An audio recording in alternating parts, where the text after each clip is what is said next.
After the vision of the birth of Jesus, Mary gives us a commentary. I promised you that he would come to bring you his peace.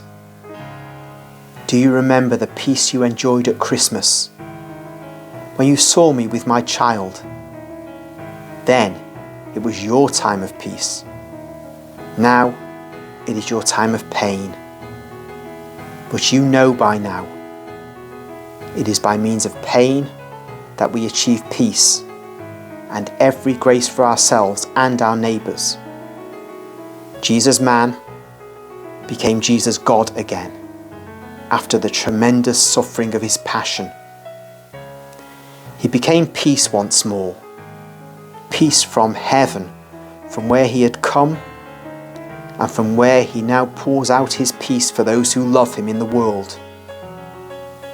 But in the hours of his passion, he, peace of the world, was deprived of that peace. He would not have suffered if he had had it, and he had to suffer, and to suffer excruciatingly to the very end. I, Mary, redeemed woman by means of my divine maternity. But that was only the beginning of woman's redemption. By refusing a human marriage in accordance with my vow of virginity, I had rejected all lustful satisfactions, deserving thus grace from God. But it was not yet sufficient, because Eve's sin was a four-branched tree: pride, avarice, gluttony, and lust. And all four were to be cut off before making the roots of the tree sterile. By deeply humiliating myself, I defeated pride. I abased myself before everybody. I'm not referring to my humility towards God. Such humility is due to the Most High by every creature. Even his word had it. It was necessary for me, a woman, to have it. But have you ever considered what humiliation I had to suffer from men without defending myself in any way? Even Joseph, who was a just man, had accused me in his heart. The others, who were not just, had committed a sin of disparagement with regard to my condition, and the rumour of their words had come like a bitter wave to break up against my humanity. And they were the first of the infinite humiliations I was to suffer in my life as mother of Jesus and of mankind. Humiliations of poverty, of a refugee, humiliations for reproaches of relatives and friends who, being unaware of the truth, judged me a weak woman with regard to my behaviour as a mother towards Jesus when he was a young man. Humiliations during the 3 years of his public life.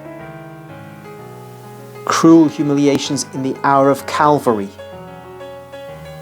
Humiliation in having to admit that I could not afford to buy a place and the perfumes for the burial of my son. I overcame the avarice of the first parents, renouncing my creature before the time.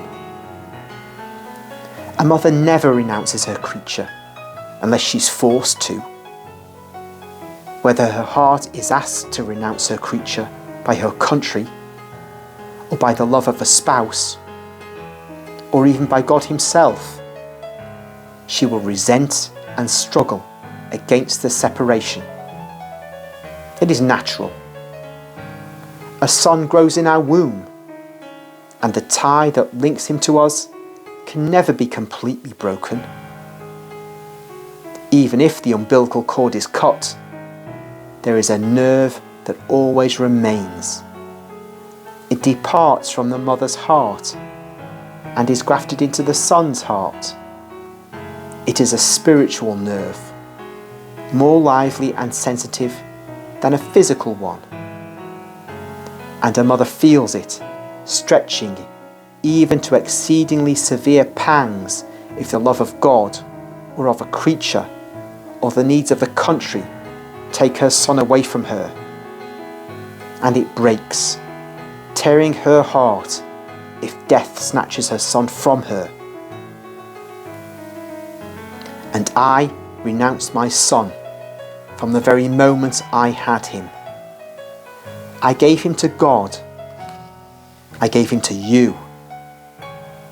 I deprived myself of the fruit of my womb to make amends for Eve's theft of God's fruit. I defeated lust, which is gluttony carried to the extreme of greed, because every unrestrained vice leads to a bigger vice, and Eve's gluttony, which was already blameworthy, led her to lust.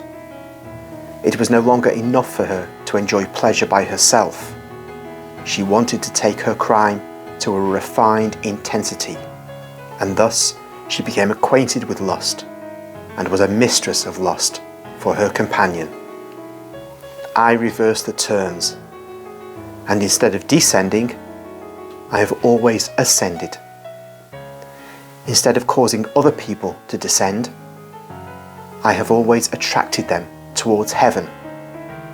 Of my honest companion, I made an angel. Now that I possessed God and his infinite wealth with him, I hastened to divest myself of it, saying, "Here I am. May your will be done for him and by him." He is chaste, who chastises not only his flesh, but also his affections and his thoughts.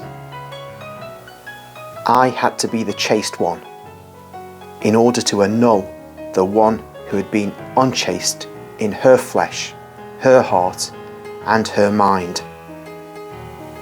And I never abandoned my reservedness, not even by saying of my son, "He is mine, I want him," since he belonged only to me on earth, as he belonged only to God in heaven. And yet, all this was not sufficient to achieve for woman the peace lost by Eve.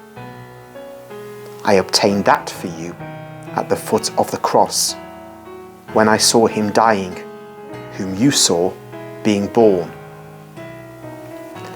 When I felt my bowels being torn apart by the cry of my dying creature, I became void of all femininity. I was no longer flesh, but an angel. Mary, the virgin spouse of the Spirit, died at that moment.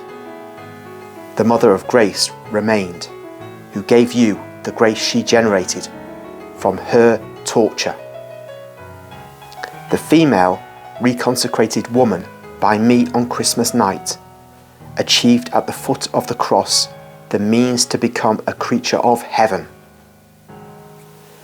This I did for you, depriving myself of all satisfactions, even of holy ones. And whereas you had been reduced by Eve to females not superior to the mates of animals, I made of you, if you only wish so, saints of God. I ascended for you. As I had done for Joseph, I lifted you higher up. The rock of Calvary is my Mount of Olives. From there, I took my leap to carry to heaven the re-sanctified soul of woman, together with my flesh, now glorified, because it had borne the word of God, and had destroyed in me the very last trace of Eve. It had destroyed the last root of that tree with 4 poisonous branches, a root stuck in the sensuality that had dragged mankind to fall, and that will go on biting at your intestines until the end of time, and to the last woman. From there, where I now shine in the ray of love, I call you and I show you the medicine to control yourselves, the grace of my Lord and the blood of my Son. And you, my voice, Maria Valtorta, rest your soul in the light of this dawn of Jesus to gain strength for the future crucifixions which will not be spared you, because we want you here, and one comes here through pain. Because we want you here, and the higher one comes, the more one has suffered to obtain grace for the world. Go in peace. I am with you.